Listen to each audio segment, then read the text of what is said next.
Macmillan Audio presents The Cassandra by Sharma Shields. Read for you by Sophie Amoss. 1944. To make men free. I was at the mercy of the man behind the desk. I needed him to see my future as clearly as I saw it. He held 4 pink digits aloft, ring finger belted by a fat gold band, and listed off the qualities of the ideal working woman. Chaste, willing, smart, silent.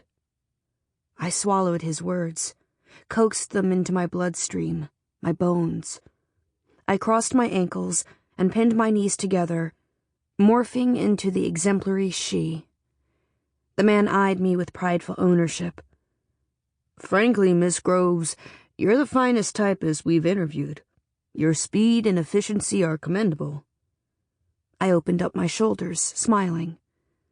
They named me star pupil at OMAC Secretarial. You're not a bad-looking girl, you know that? Thank you. How kind of you. A little large, plumper than some, but a nice enough face. The man smoothed open the file on his desk. Good husband stock at Hanford, Miss Groves. Plenty of men to choose from. In my lap, my hands shook like tender newborn mice. Such sweet, dumb hands. Calm down, you wild darlings. I focused on the man's sunburnt face. It reminded me of a worm's face, sleek, thin-lipped, blunt. He was handsome in a wormish way, or wormish in a handsome way.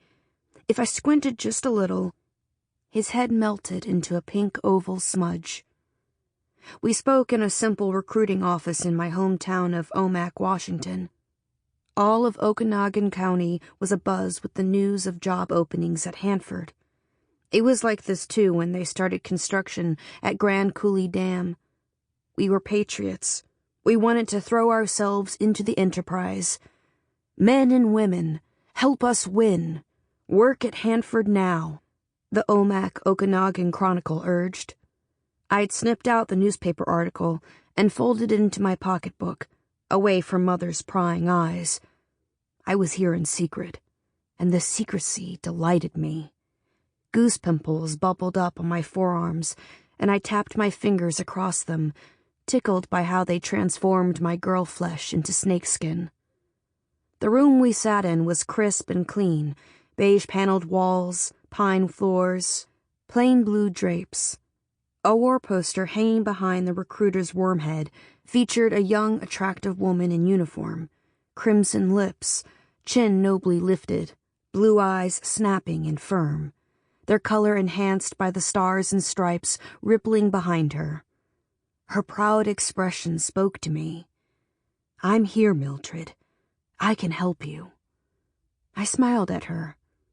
I'm here too. For you. For all of us. Aren't we lucky? Her eyes said. If anyone can save them, it's you. Above her strong profile it read, To make men free, enlist in the waves today. You will share the gratitude of a nation when victory is ours. I, myself, wasn't joining the waves. I was joining the civilian force, the Women's Army Corps, the WWII. But the work at Hanford was just as crucial for the war effort. With the woman in the illustration, I shared a gallant dutifulness. I mimicked her then, holding my chin at the same noble angle, lifting my eyebrows with what I imagined was an arcing grace. I wanted to show the recruiter that I was just as earnest and eager as she was to join the fray. You're squirming, the man said. He smiled with concern. Are you uncomfortable? I assured him I was fine, just excited, and I lowered my gaze. I wore my only good blouse, cornflower blue, and an old wool skirt, brown. The shoes were Mother's and pinched my feet. One day I planned to buy my very own pair of wedged heels. I'd circled a black pair in the Sears Christmas catalog that I very much liked. They looked just like the famous movie star Susan P. Sample complete. Ready to continue?